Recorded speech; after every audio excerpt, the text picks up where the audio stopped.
Evening everyone.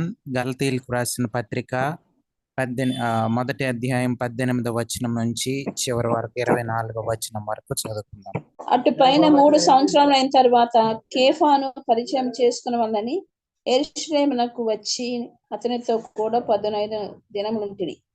అతనిని తప్ప అపోస్తలులలో మరి ఎవరిని నేను చూడలేదు గాని ప్రభు యొక్క సహోదరుడైన యాకోబును మాత్రం చూచితిని.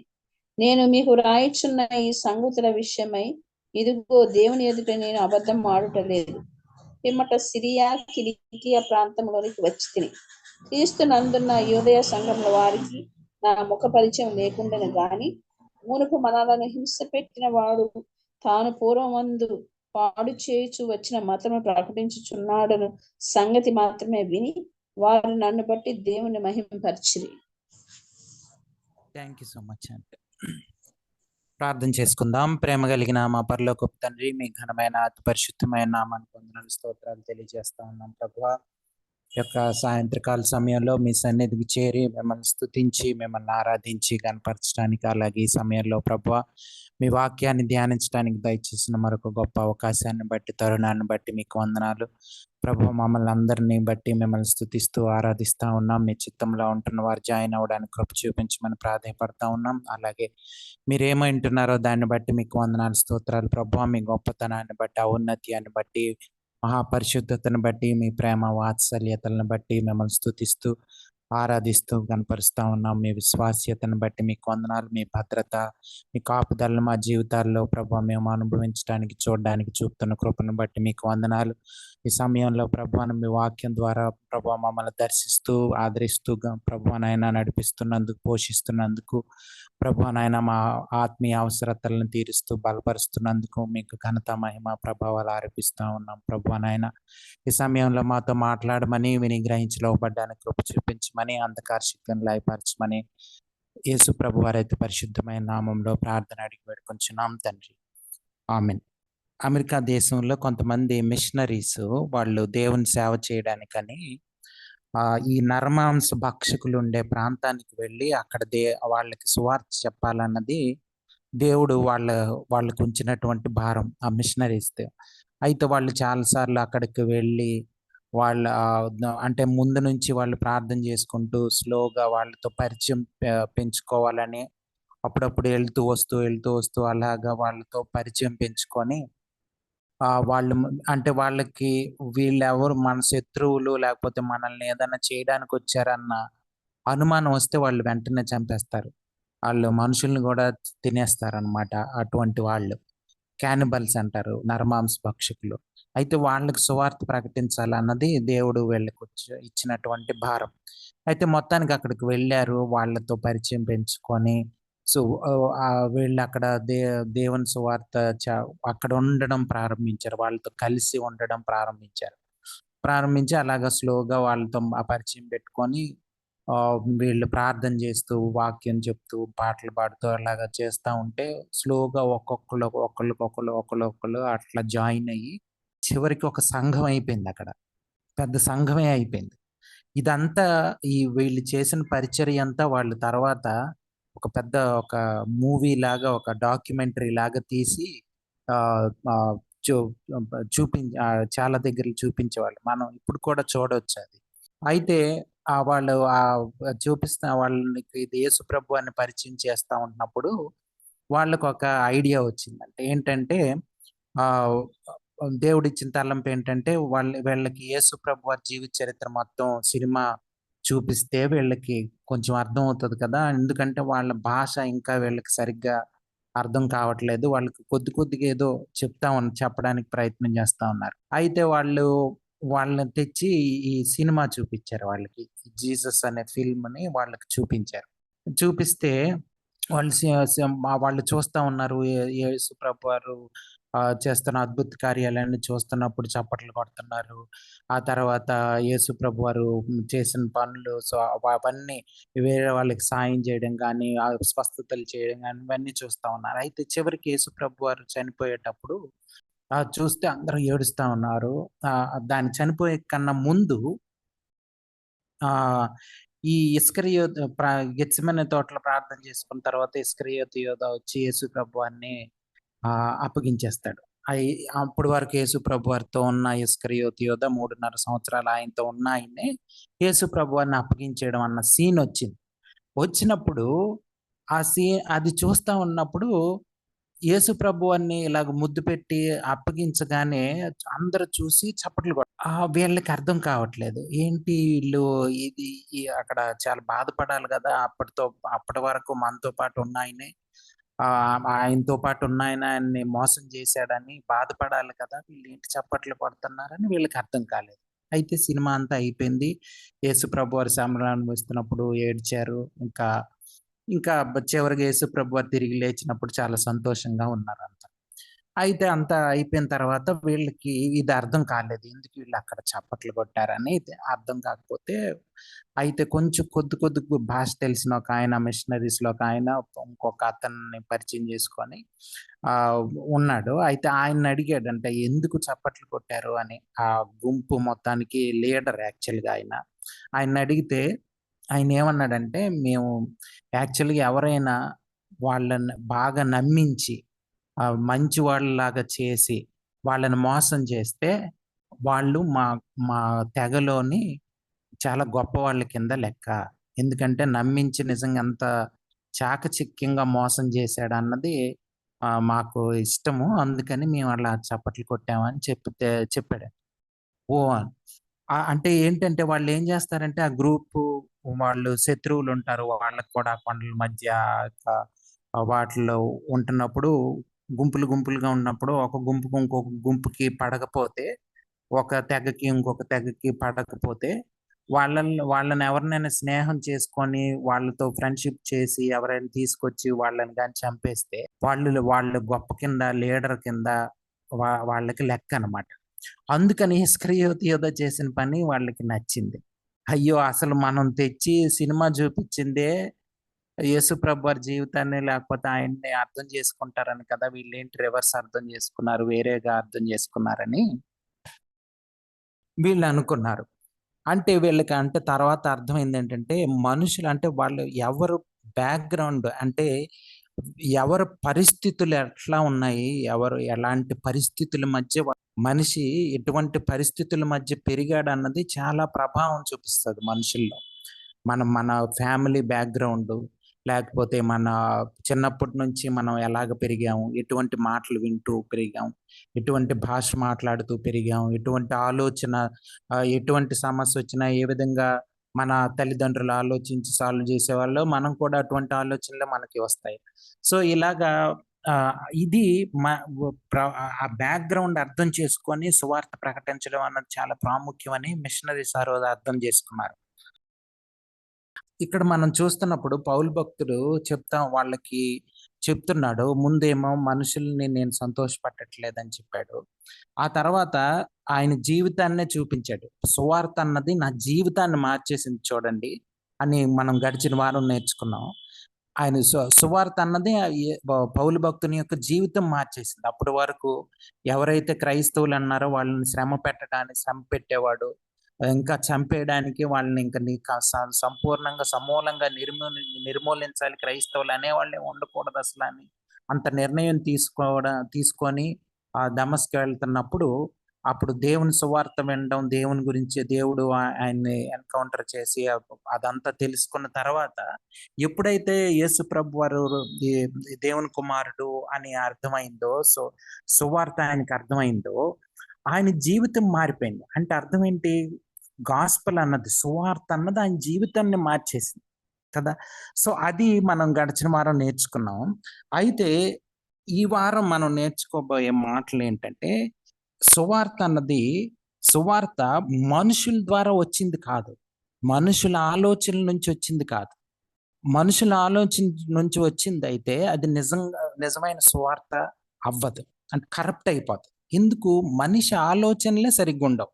ఈవెన్ మనం మారు మనసు పొందిన దేవుణ్ణి నమ్ముకున్నా సరే, మనిషి నుంచి మన లోపల నుంచి వచ్చే సహజ సిద్ధమైన ఆలోచనలు కానీ, సహజంగా లోపల వచ్చే ఏ ఏ ఆలోచన అయినా సరే మనకి నష్టం చేకూరుస్తది. సువార్తకి, దేవుని పరిచర్యకి ఆటంకంగా ఉంటది. ఇది పౌలు భక్తుడు ఈ వచనాల్లో మనం బాగా అర్థం చేసుకుంటే చదివితే మనకు అర్థమవుతది.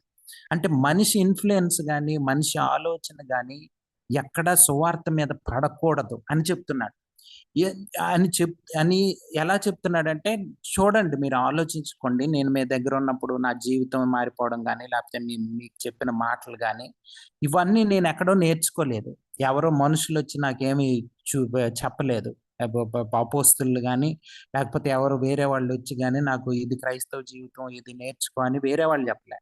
దేవుడి నుంచే డైరెక్ట్‌గా సువార్త నాకు వినిపించబడింది. దేవుడి నుంచే డైరెక్ట్‌గా సువార్తొచ్చింది నాకు. అంటే ఇదేం కరప్ట్ అయిపోలేదు. ఇది నా ఆలోచన నుంచి వచ్చింది కాదు.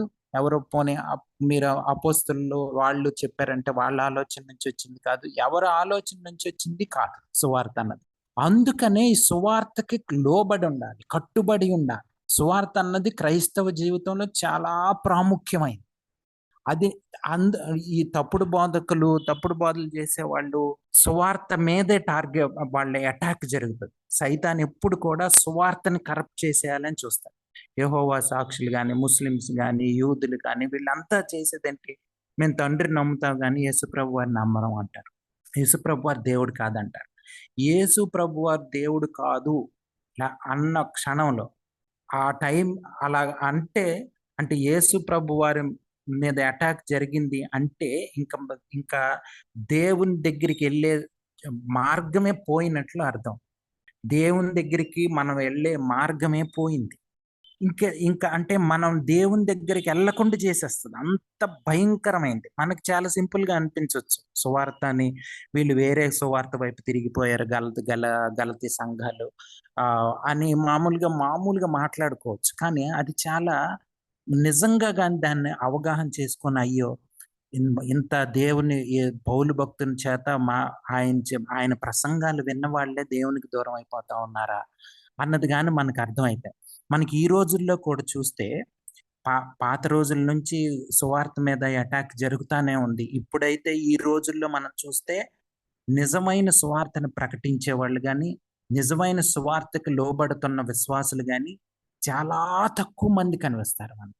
నిజంగా సువార్త అర్థం చేసుకొని క్రైస్తవ జీవితాన్ని అర్థం చేసుకొని బోధలు చేసే బోధకులు లేకపోతే అటువంటి జీవితాన్ని నడిపించుకుంటున్న క్రైస్తవులు విశ్వాసులు చాలా తక్కువ మందికి కనిపిస్తారు. చాలా మంది కరప్ట్ అయిపోయిన వాళ్ళే, లోకంలో కలిసిపోయిన వాళ్ళే, లోకానుసారమైన జీవితాల్లో సగం కలిసిపోయి సంఘాలు కూడా దేవుని మీద ఆధారపడే సంఘాలు కనిపించవు మనకి, విశ్వాసులు కనిపించరు.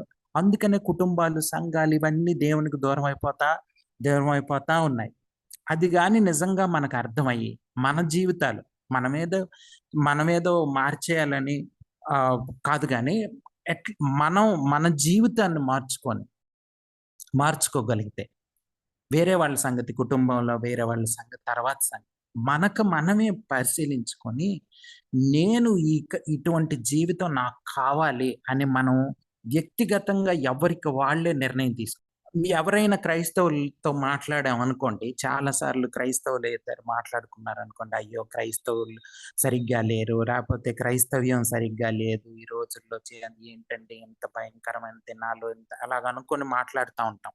మాట్లాడేటప్పుడు జనరల్‌గా మనకు వినిపించేది, మా ఇంట్లో వాళ్ళు బాలేరు, మా పాస్టర్ గారు బాలేరు, మా సంఘం బాలేదు, క్రైస్తవులంతా అసలు సరిగ్గా లేరు అని వేరే వాళ్ళ మీదకి మనం మాట్లాడుతుంటాం గానీ, నా జీవితం బాలేదండి. నేను బైబిల్ చదువుకోవట్లేదండి సరిగ్గా. నా జీవితం మార్చుకోవాలండి అన్న మాటలు మనకెక్కువ వినిపించవు. ఎందుకంటే మనకిష్టం ఉండదు. మనం మంచోళ్ళం కాదు అన్నది మనం యాక్సెప్ట్ చేయడానికి మనకిష్టం ఉండదు. అది గాని నిజంగా యథార్థంగా దేవుని సన్నిధిలో నా పరిస్థితి బాలేదని మనం దేవుని సన్నిధిలో ఒప్పుకొని ప్రతిరోజు మారు మనస్సు అనుభవంలో మనం చెప్తాం కదా రక్షణ ఆనందం అని. ఆ రక్షణ ఆనందంలో కొనసాగగలిగితే, అంటే రక్షణ ఆనందంలో కొనసాగాలంటే ప్రతిరోజు మన జీవితాన్ని మార్చుకుంటూ ఉండాలి. ప్రతి క్షణం కూడా మన జీవితాన్ని మార్చుకోవడానికి ఇష్టపడాలి. సువార్తని ప్రతిరోజు నమ్మాలి. ప్రతిరోజు సువార్తని నమ్మాలి. ఒక ఆయన ఏం చెప్పాడంటే, ప్రతిరోజు సువార్తని జ్ఞాపకం చేసుకొని, సువార్తని అర్థం చేసుకొని, ముందుగా సువార్తను నమ్మి, సువార్త నుంచి నేనేమన్నా పక్కకు వెళ్ళిపోయానా అని ఆలోచించుకొని రక్షణానందంలో ఉంటున్నానా లేదా? దేవుని చిత్తంలో ఉన్నానా లేదా? అని పరిశీలించుకొని మార్చుకోవాల్సిన అవసరం ఉంది. ఈ మాటలన్నీ మనం మాట్లాడుతుంది విశ్వాసులకి. ఒకవేళ యేసు ప్రభువాన్ని నమ్ముకోకపోతే ఇదే సరైన సమయం. ముందు యేసు ప్రభువాన్ని రక్షకునిగా, ప్రభువుగా అంగీకరించాల్సిన సమయం ఉంది. మనకి ఎందుకంటే ఇది చివరి దినాలని మనకు తెలుసు. యేసు ప్రభువారు ఎప్పుడైతే ఈ లోకాన్ని నుంచి చనిపోయి తిరిగి లేచారో, పరిశుద్ధాత్మ దేవుడు ఈ లోకానికొచ్చాడో, చివరి దినాలు ప్రారంభమైపోయినాయి. ఈ చివరి దినాల్లో దేవుడు మన పట్ల కృప చూపించి, మనకు కృప అనుగ్రహించి, పరిశుద్ధాత్మ దేవుడిని వరంగా మనకు అనుగ్రహించాడు. ఇటువంటి గొప్ప ఆధిక్యతను గాని మనం పోగొట్టుకుంటే, మనకు భయంకరమైన శిక్ష వస్తది. శిక్ష ఎందుకు భయంకరంగా ఉంది? అంత భయంకరంగా ఉంది అంటే, కృప అంత ప్రేమగా, కృప అన్నది అంత ఎక్కువగా మన ఎడల దేవుడు కనికరిస్తా ఉన్నాడు. ఎందుకంటే మన పాపాలని లక్ష్య పెట్టట్లేదు. మన పాపపు జీవితాన్ని లక్ష్య పెట్టట్లేదు.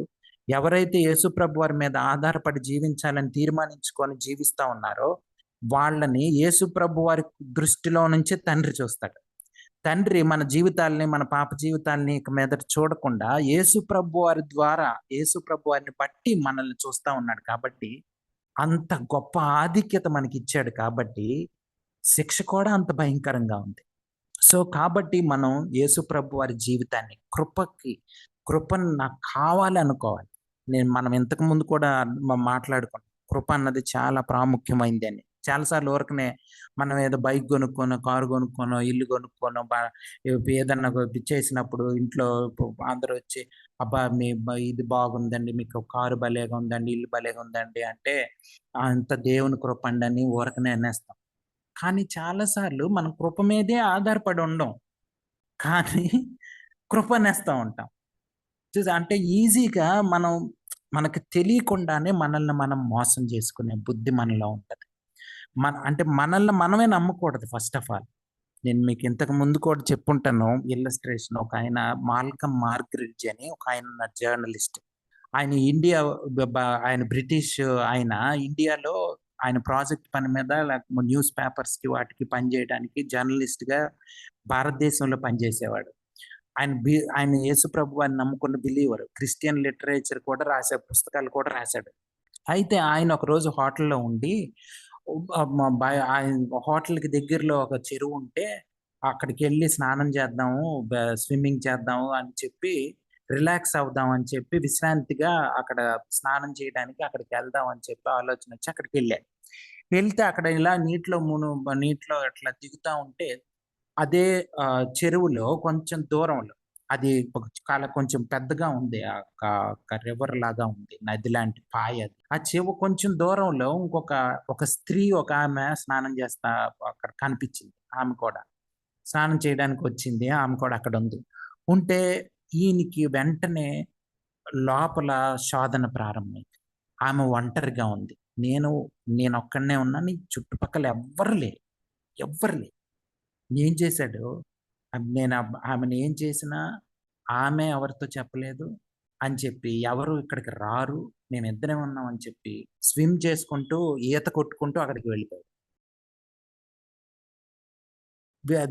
ఇంకా ఆమె ఒక అడుగు దూరంలో ఉందనంగా ఆమె అదే కొట్టుకుంటూ ఈత కొట్టుకుంటూ వెళ్ళిపోతున్నాడు. ఒక 2 అడుగు చూస్తే ఆమె శరీరం అంతా ముడతలు పడిపోయి ఉంది. Old lady. చాలా వృద్ధురాలు. ఇంకా చూస్తే ఆమెకి కుష్టు వ్యాధి ఉంది. ఆమె కుష్టు వ్యాధి ఉండి మొహం అంతా ఇదైపోయి, ముక్కు కొరుక్కుపోయి అలా ఉందన్నమాట. చేతులంతా కొరికేసి అట్లా ఉంది ఆమె. ఉంటే చూసి అబ్బా! అని చెప్పి ఎంత అంటే షాక్ అయిపోయాడంటే, ఎంత భయంకరంగా ఉందేంటి ఈమె అనుకున్నాడు. అనుకున్న తర్వాత తనకు వెంటనే వచ్చిన ఆలోచన ఏంటంటే, ఆమె కాదు భయంకరంగా ఉంది, నా హృదయం అంత భయంకరంగా ఉంది అని దేవుడు గుర్తు చేశాడు. నీ హృదయం చూడు ఎంత భయంకరమైందో. అది చూడు అది ఎంత అసహ్యంగా ఉందో, నీ హృదయపు ఆలోచనలో నీ హృదయం ఎంత అసహ్యంగా ఉందో చూడు.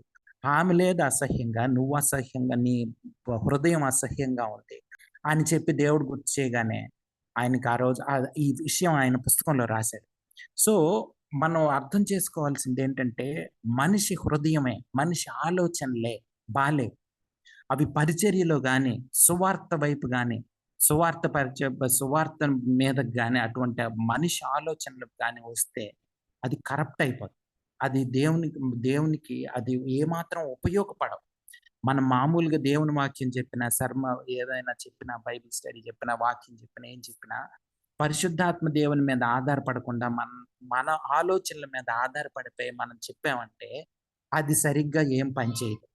మన జ్ఞానం ప్రదర్శించొచ్చు. ఫర్ ఎగ్జాంపుల్ నేనే నా జ్ఞానాన్ని ప్రదర్శించాననుకోండి.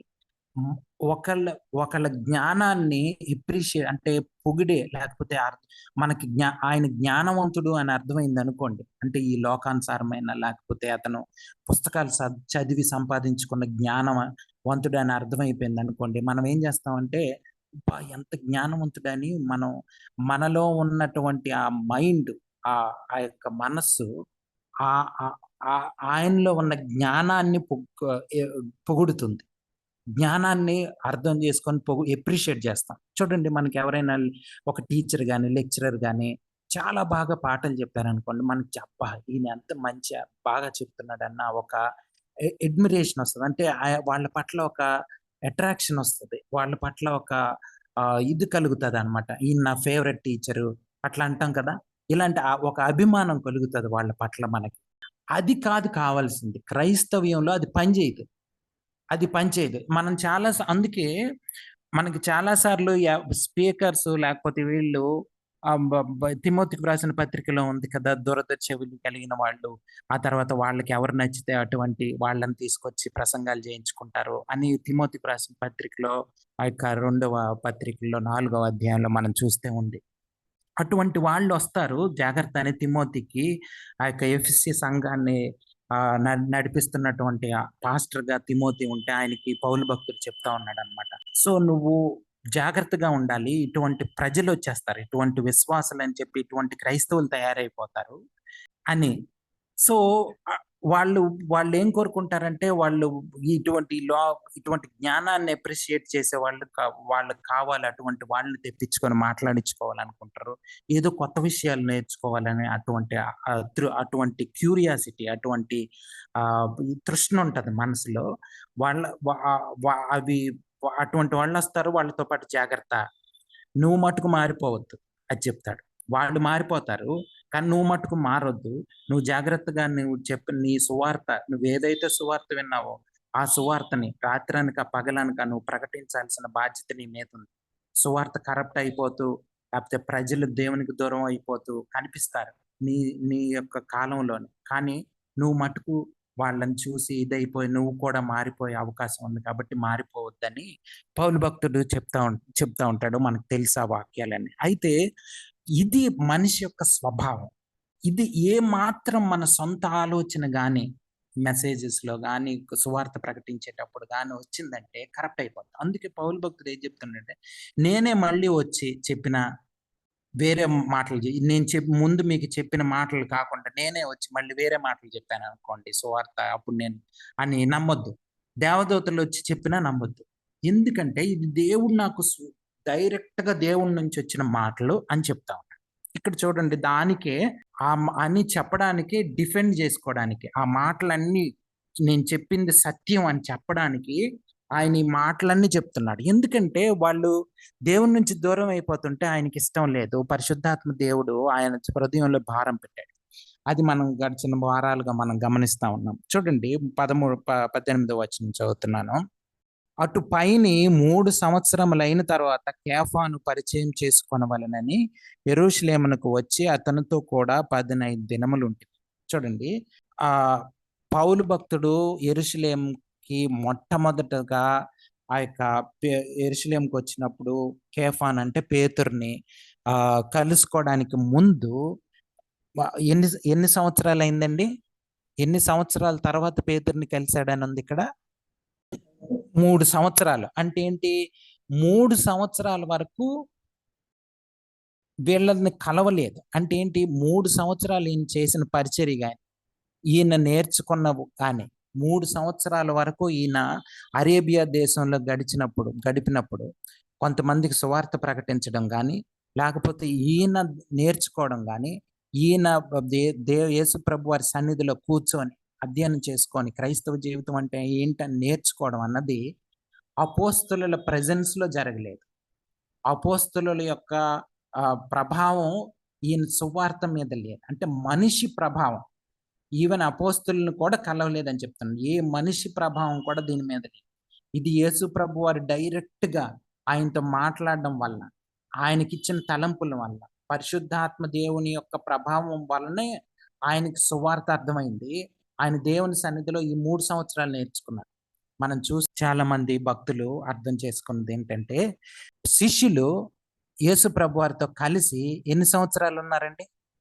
ఈ శిష్యులు యేసు ప్రభువారితో కలిసి ఎంతకాలం యేసు ప్రభువారితో కలిసి నేర్చుకున్నారు? 3.5 సంవత్సరాలు కదా! అది కూడా ఆల్మోస్ట్ సేమే. పౌలు భక్తుడు ఎంతకాలం అయితే, ఎన్ని సంవత్సరాలైతే దేవుని సన్నిధిలో వాక్యాన్ని లేకపోతే పరిశుద్ధాత్మ దేవుని చేత తరబీదు పొందాడో, నేర్చుకున్నాడో, సువార్త చెప్తూనే అర్థం చేసుకున్నాడో, అన్ని కరెక్ట్‌గా అదే సంవత్సరాలు శిష్యులు ఎంతకాలం నేర్చుకున్నారో యేసు ప్రభు వారి దగ్గర అన్ని సంవత్సరాలు ఆల్మోస్ట్ ఈయనకు కూడా యేసు ప్రభు వారు నేర్పించారు. చూసారా? అందుకనే చాలా మంది భక్తుల అభిప్రాయం ఏంటంటే, మనకు కూడా అర్థం అవుతది వాక్యం చదువుకుంటే అర్థమయ్యేది ఏంటంటే, ఈయన పౌలు భక్తుడు అపోస్తలుడు.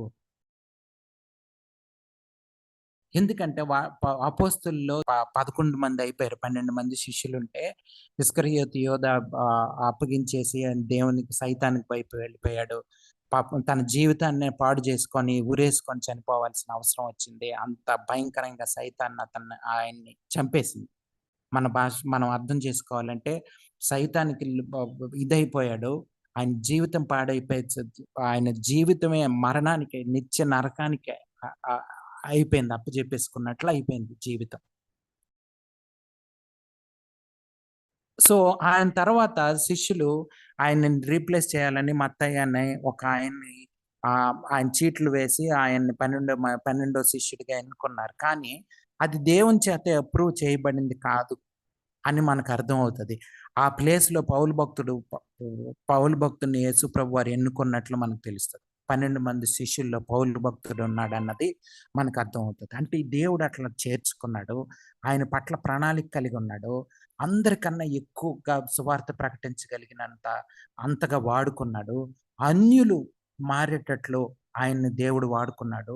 శిష్యుల కన్నా కూడా ఎక్కువగా, అంటే మిగతా శిష్యుల కన్నా కూడా ఎక్కువగా పౌలు భక్తుడు ఈ యొక్క పత్రికలు రాయడం కానీ, నిజమైన సువార్తని మనకు అర్థం చేసుకోవడం కానీ, ఇప్పటికి కూడా చాలా మంది ఈ యొక్క పౌలు భక్తుడు రాసినటువంటి పత్రికల్ని కూడా చాలా మంది ఒప్పుకోరు. యేసు ప్రభు వారు మాటలు వేరు, పౌలు భక్తుని మాటలు వేరు అని చెప్పేవాళ్ళు కూడా ఉన్నారు. వాళ్ళందరూ కూడా సువార్తని కరప్ట్ చేసి యేసు ప్రభు వారిని నమ్ముతున్నామని చెప్తూనే ఆయనకు దూరం అయిపోతా ఉన్నారు.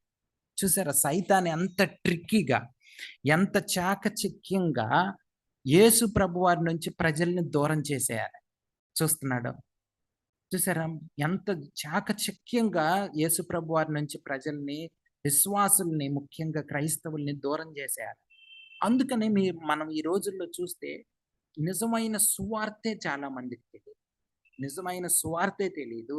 ఇంకా క్రైస్తవులు వాళ్ళ జీవితాలను ఎలా కట్టుకుంటారో, విశ్వాసం మీద విశ్వాసం మీద ఆధారపడి జీవితాలను ఎలా కట్టుకుంటారు?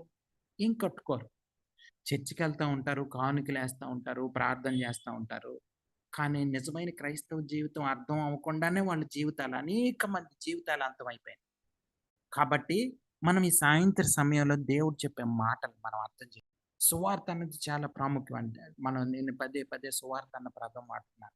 మనం ఈజీగా అర్థం చేసుకోవాలంటే రిఫార్మర్స్ ఏం చేశారంటే, అంటే ఈ యొక్క మొదటి శతాబ్దంలో శిష్యులు యేసు ప్రభు వారు చెప్పిన మాటలు, పౌలు భక్తుడు చెప్పిన మాటల్ని మొదటి శతాబ్దంలో కొంతకాలం తర్వాత ఎప్పుడైతే రోమా సామ్రాజ్యం క్రైస్తవ్యాన్ని అఫీషియల్ వాళ్ళ అధికారికంగా వాళ్ళ మతంగా స్వీకరించారో, ఇక నుంచి క్రైస్తవ్యమే అధికారమైన మన అఫీషియల్ రిలీజియన్‌గా వాళ్ళు నమ్మే ఒక మతంగా ప్రకటించారో, అప్పుడు సువార్త అన్నది ఇంకా డైల్యూట్ చేసేసారు. అంటే ఒక అంటే నీరు గారు అంటే సువార్త అర్థం కాకుండా ప్రజలకి అయిపోయింది. రోమా సామ్రాజ్యం ఉంటున్నప్పుడు వాళ్ళు క్రైస్తవ్యాన్ని అంగీకరించినప్పుడు ఎప్పుడైతే కాన్స్టాంటైన్ నోబెల్ అన్న ఆయన క్రైస్తవ్యాన్ని అఫీషియల్ రిలీజియన్‌గా అధికారికమైనటువంటి ఒక మతంగా ఆయన ప్రకటించాడో, అప్పటి నుంచి కూడా సువార్త అన్నది సరిగ్గా ప్ర వాళ్ళకి అర్థం అర్థం కాకుండా అయిపోయింది. క్రైస్తవ్యాన్ని ఆ యొక్క మొదటి శతాబ్దంలో శిష్యులు వాళ్ళు చెప్పినటువంటి మాటలన్నిటిని మార్చేసి సువార్త వేరే విధంగా అయిపోయింది.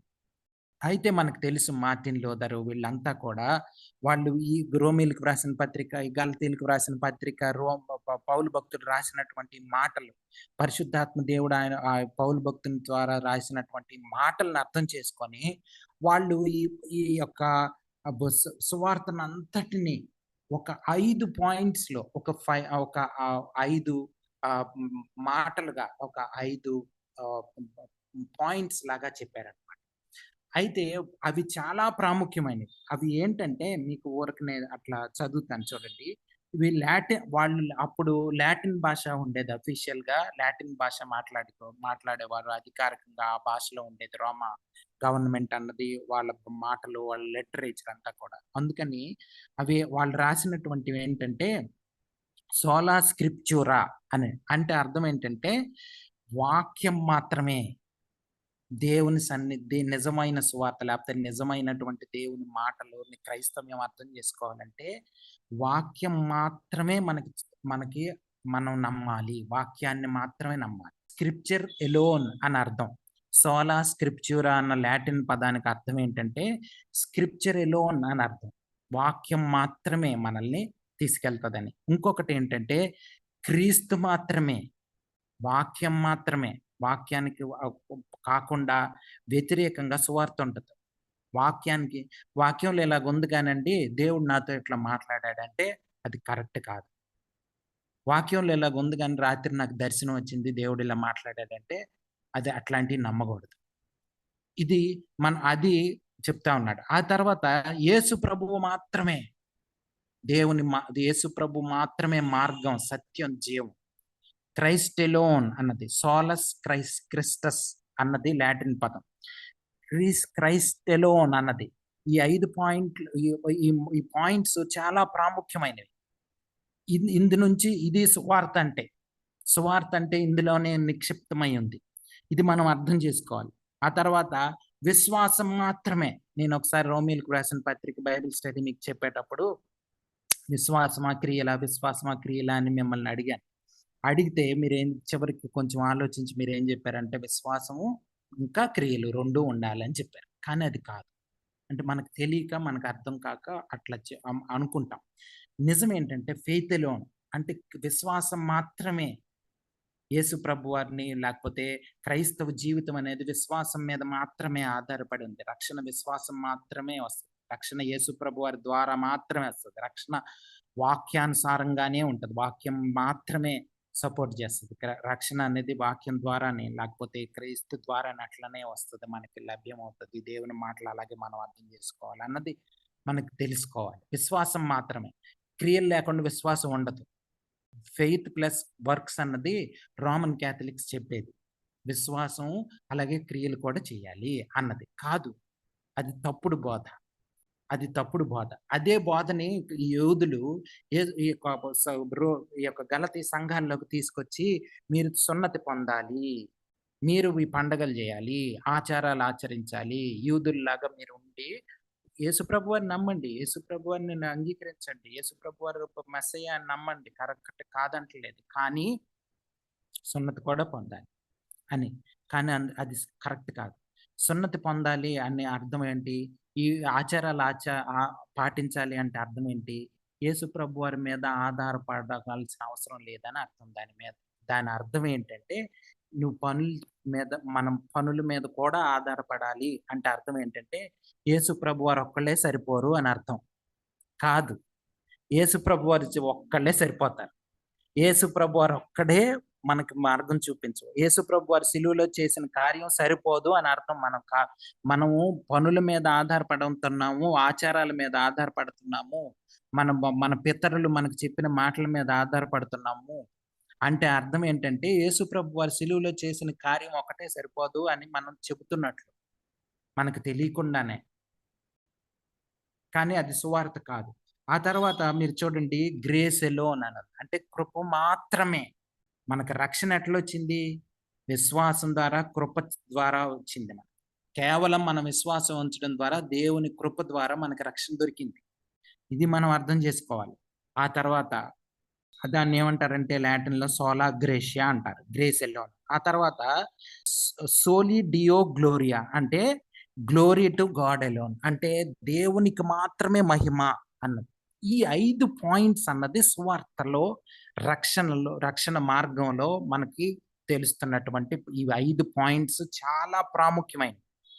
ఈ 5 పాయింట్స్ 5 అంశాలు చాలా ప్రాముఖ్యమైనవి. దేవునికి మాత్రమే మహిమ ఎళ్ళాలి. ఈ రోజుల్లో మనం చూడండి తప్పుడు బోధకులు వాళ్ళ పేర్లు చెప్తారు. మీరు ఎవరినైనా ఈ రోజుల్లో అడగండి. ఏ చర్చ్‌కెళ్తారు బ్రదర్ అంటే పాస్టర్ పేరు చెప్తారు. పాస్టర్ పలానా పాస్టర్ గారు అని. ఆయన ఫేమస్ అయ్యుంటాడు. లేకపోతే ఇట్లా.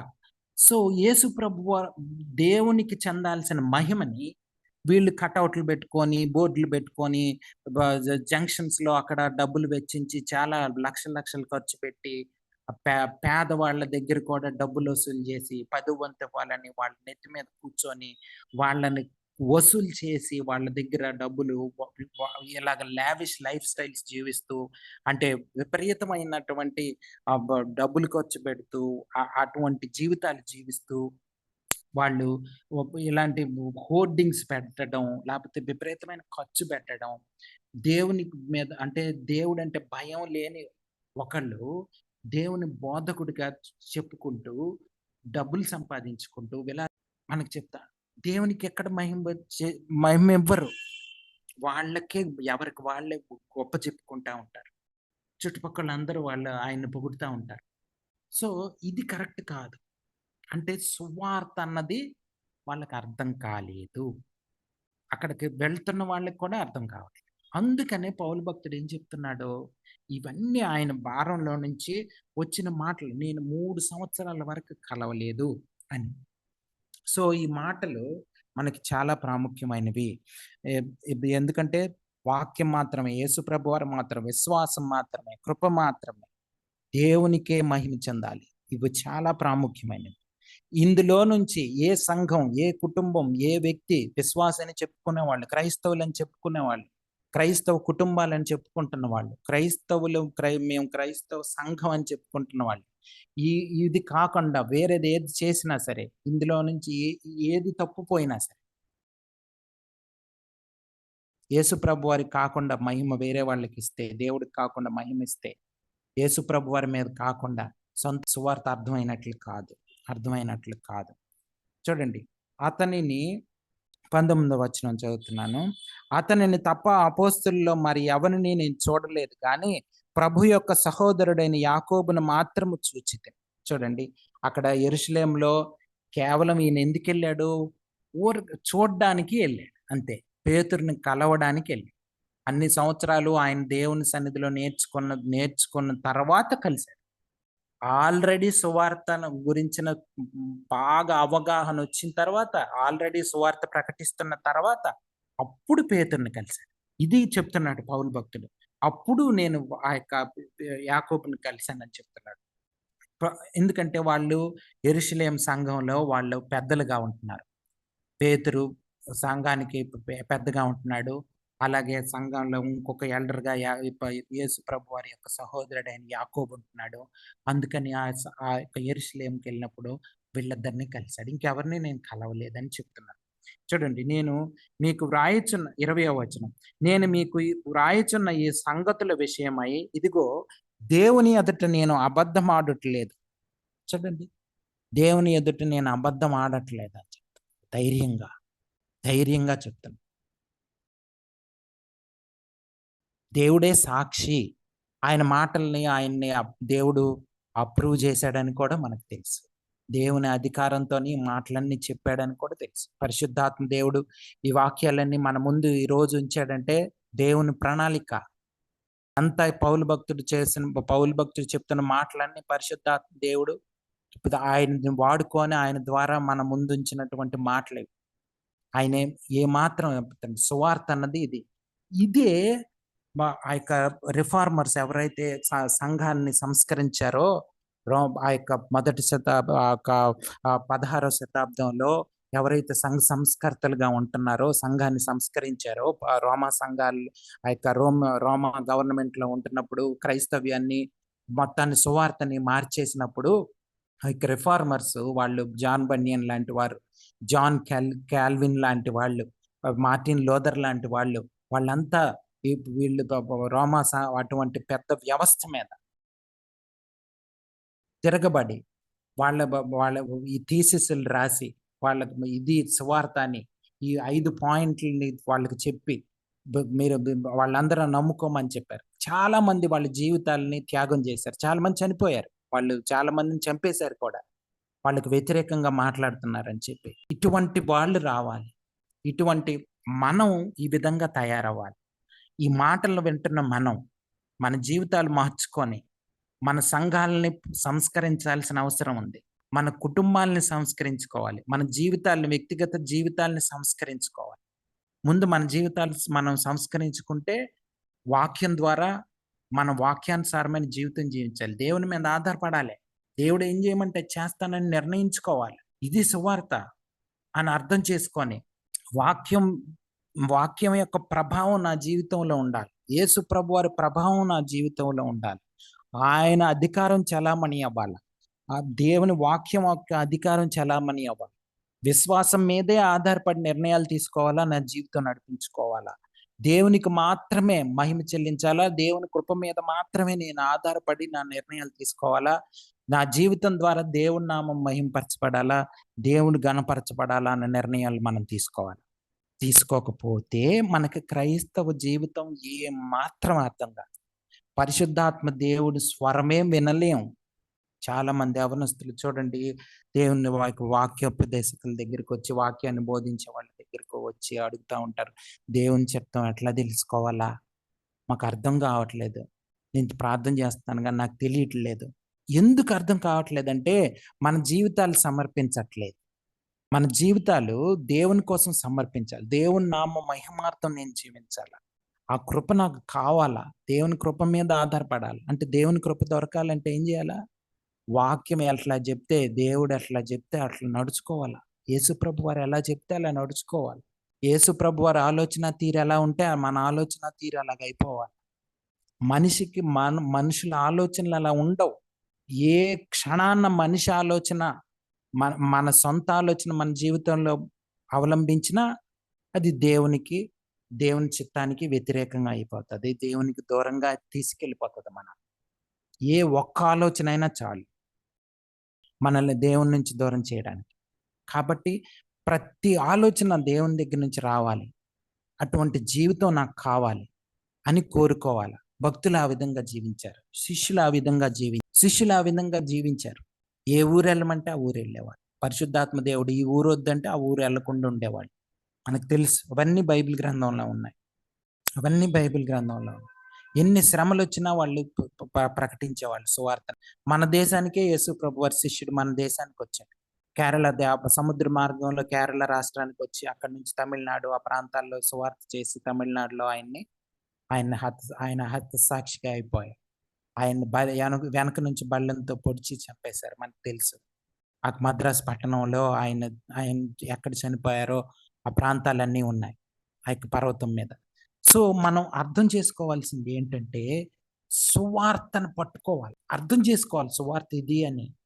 అందుకోసమే మనం బైబిల్ స్టడీలో రోమీలకు రాసిన పత్రిక ఎందుకు అంత ఎక్కువగా ధ్యానం చేసాం, పరిశుద్ధాత్మ దేవుడు ఎందుకు మనల్ని అంత ఎక్కువ నడిపించాడంటే దీనికోసమే.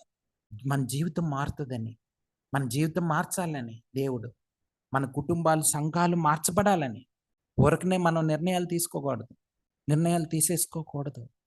దేవుని మీద ఆధారపడాలి. మనకు తెలుసు సామెతల గ్రంథంలో అక్కడ ఉంది కదా, మన మార్గాన్ని సరళం చేసేస్తాడు. మన సొంత ఆలోచనలు సొంత తలంపుల మీద ఆధారపడకుండా దేవుని మీద ఆధారపడితే మన మార్గాలన్నీ ఆయన సరళం చేస్తాడని. కదా! సో, చాలా జాగ్రత్తగా మన జీవితాలు మార్చుకోవడానికి ఇష్టపడాలండి. ఇష్టపడకపోతే అంటే సువార్తని పట్టుకొని, నిజమైన సువార్తను అర్థం చేసుకొని, దానికి అనుగుణంగా మన జీవితాలు మార్చుకోవాలి. సువార్త ప్రభావం ప్రతిరోజు మన జీవితంలో ఉండాల. ప్రతిరోజు సువార్త ప్రభావం అన్నది, నిజమైన సువార్త ప్రభావం మన జీవితంలో ఉండాల. రోమీయులకు రాసిన పత్రిక మొదటి అధ్యాయం 5వ వచనం చదువుతారా ఎవరైనా? యేసుక్రీస్తు శరీరమును బట్టి దావీదు సంతానము మృతులలో నుండి పునరుద్ధానుడైనందున పరిశుద్ధమైన ఆత్మను బట్టి దేవుని కుమారుడుగాను ప్రభావముతో నిరూపింపబడెను. దేవుని కుమారుడిగా ప్రభావంతో నిరూపించబడినట్లు అక్కడ మనం చూస్తా ఉన్నాం. ఇంకా చూస్తే కొరింథీయులకు రాసిన మొదటి పత్రిక 11వ అధ్యాయం నేను మీకు అప్పగించిన దానిని ప్రభువు వలన పొందితిని. ప్రభువైన యేసు తాను అప్పగింపబడిన రాత్రి ఒక రొట్టెను ఎత్తుకొని కృతజ్ఞతాస్తుతులు చెల్లించి, నేను ఏదైతే మీకు చెప్తున్నానో టీచింగు, లేకపోతే మీకు ఇప్పుడు ప్రభురాత్రి సంస్కారం ఇస్తున్నానో, ఈ రొట్టె ద్రాక్ష రసం దేవునికి శరీరానికి రక్తానికి సాదృశ్యంగా ఉందో, ఇవన్నీ నేను దేవుడి నుంచి పొందానని చెప్తున్నాను. నేను ఊరకనే ఏదో మనుషులు కనిపెట్టింది కాదు ఇది. ఈ రొట్టె ఇవ్వడం, ద్రాక్ష రసం ఇవ్వడం, దేవుని మీద ఆధారపడే జీవితం గురించి మీ అందరికీ చెప్పడం, ఇదంతా నేను దేవుడి నుంచి పొందా అని చెప్తున్నాడు. ఈ మాటలు ఇప్పుడు ఈ రోజు మనం గలతీయులకు రాసిన పత్రికలో ఏమైతే చదువుకుంటున్నామో అదే మాటను అక్కడ చెప్తున్నాడు కొరింథీ సంఘాలకి. దేవుడి నుంచి నేను పొందుకున్నా. ఇది రక్తం, ఈ యొక్క ద్రాక్ష రసం దేవుని రక్తానికి, అలాగే దేవుని శరీరానికి సాదృశ్యంగా ఉంది. అంటే ఏంటి? ఆయన మీద ఆధారపడే జీవితం మనల్ని గుర్తు చేస్తుంది. ఆయన మీద ఆధారపడే జీవితాన్ని గుర్తు చేస్తుంది. ఇది నిజంగా సువార్త అర్థమైంది పౌలు భక్తునికి. ఆయన జీవితం మారిపోయింది. అనేక మంది జీవితాలు మార్చేశాడు. అనేక మంది అన్యుల జీవితాలను ఆయన ద్వారా దేవుడు మార్చేశాడు. పరిశుద్ధాత్మ దేవుడు వాడుకున్నాడు. శిష్యులందరూ లోక అయితే ఆయన డాక్టర్గా, వైద్యుడిగా ఉంటూ, దేవుని శిష్యుడిగా ఉంటూ పౌలు భక్తుని వెంటే ప్రయాణం చేశాడు. ఆయన వెంటనే ఆయనతో పాటే ఆయనకు ఆరోగ్యం బాగోదని దేవుడు ఆయన్ని బలంగా వాడుకుంటున్నాడని చెప్పి ఆయన వెంటనే ప్రయాణం చేస్తూ ఆయనతో పాటు ఉంటూ అపోస్తుల కార్యముల గ్రంథం లోక ఆయనే రాశాడు. చూసారా మీకు ఎంత అంటే ఈయన చాలా దేవుడు ఈయన వాడుకుంటున్నాడు అని ఆయనకు అర్థమైపోయి, ఈయనతో పాటు తిరిగితే నా జీవితం బ్లెస్డ్ అయిపోతుంది, దేవుడు ఇటువంటి ప్రణాళిక నా పట్ల ఉంచాడని ఆయనకు అర్థమైపోయి, ఆయనకు ఆరోగ్యం చూసుకోవడానికి ఆయన పక్కనే ఉంటూ ఆయనతో పాటు ప్రయాణం చేస్తూ నిజమైన సువార్తని దేవుడు బయలుపరిచాడు పౌలు భక్తునికి. ఈయన ద్వారా ఒక ప్రభావితమైనటువంటి అన్యుల మధ్య చాలా మంచి పరిచర్య జరుగుతూ ఉందని అర్థమైంది. యూదులు చాలా మంది వాళ్ళ యేసు ప్రభువు నుంచి దూరం చేసేయడానికి పౌలు భక్తుడు చేసిన పరిచర్యను నీరు గారిపోయేటట్లు చేసేయడానికి ప్రయత్నం చేసేవారు. మొదటి శతాబ్దంలోనే శత్రువులు తయారైపోయారు. ఈ రోజుల్లో కూడా మనం కానీ నిజంగా సువార్త కానీ ప్రకటించాలనుకుంటే మనకు కూడా ఇటువంటి అటాక్స్ వచ్చేస్తాయి. చూడండి, ఆ తర్వాత చదువుతున్నాను 21. పిమ్మట సిరియా, కిలికియా ప్రాంతంలోనికి వచ్చి తిని క్రీస్తునందు యోదయ సంఘముల వారికి నా ముఖ పరిచయం లేకుండాను, మునుపు మనలను హింస పెట్టిన వాడు తాను పూర్వమందు పాడు చేయించు వచ్చిన మతమును ప్రకటించుచున్నాడను సంగతి మాత్రమే విని వారు నన్ను బట్టి దేవుని మహిమపరచిరి. అంటే వీళ్ళని కలిసిన తర్వాత సిరియా, కిలికి ఆ ప్రాంతానికి, సిలీషియా ప్రాంతానికి వెళ్ళానని చెప్తున్నాడు. ఆ ప్రాంతాలకు వెళ్ళినప్పుడు వాళ్ళందరూ యేసు ప్రభు అని అంగీకరించారు. అయితే వాళ్ళు చూసింది ఏంటంటే, ఇంతకుముందు ఈయన మనకి అంటే యూదులకి వ్యతిరేకమైనటువంటి ఇది చేసేవాడు, వ్యతిరేకంగా ఉండేవాడు. కానీ ఆయనే ఇప్పుడు యేసు ప్రభు అని నమ్ముకోమని చెప్తున్నాడు అని చెప్పి, దాన్ని బట్టి దేవుణ్ణి స్తుతించేవాళ్ళు, దేవుణ్ణి గణపరిచేవాళ్ళు అని చెప్తున్నాడు. ఇది నిజమైన సువార్త. మనం చెప్పిన మాటలను బట్టి మనకి, అబ్బా మీరు ఎంత బాగా చెప్తున్నారండి, మీరు సూపర్ అండి, మీకు ఎన్ని తెలివితేటలు ఎక్కడి నుంచి వచ్చేయండి అనడం కాదు.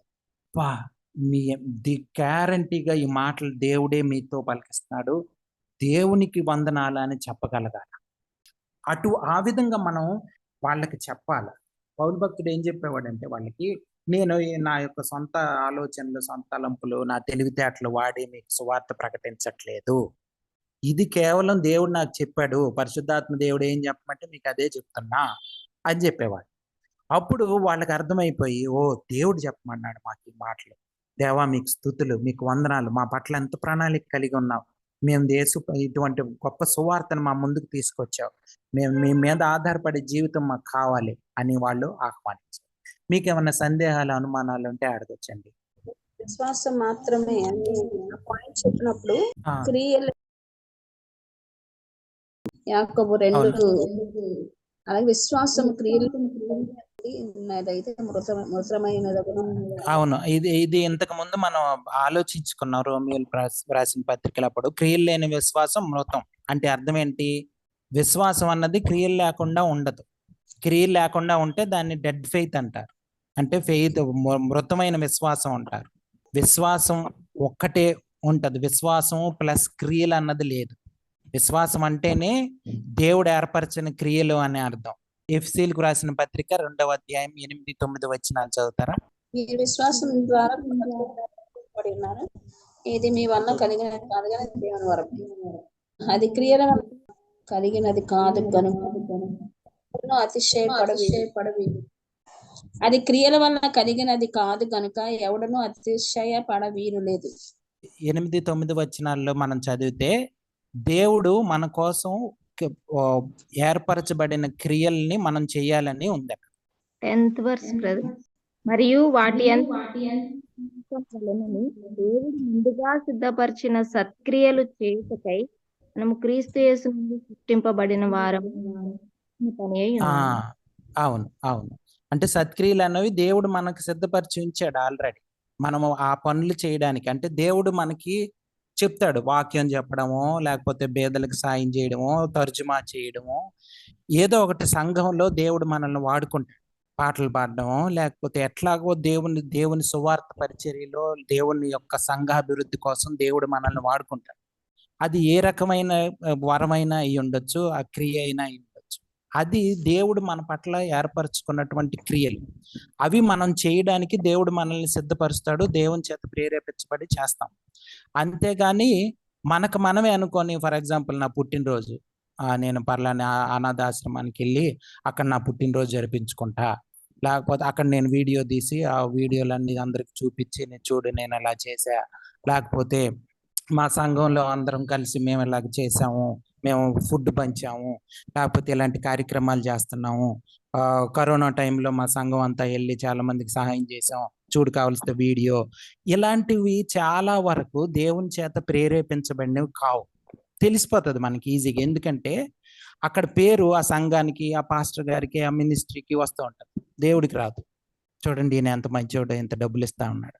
దేవుని పరిచర్యలో సంఘానికి ఉపయోగపడే క్రియలు మనం చేసినప్పుడు, దేవుడు నిర్ణయించిన క్రియలు చేసినప్పుడు దేవుని నామానికి మహిమ కలుగుతుంది, మనకేం పేరు రాదు.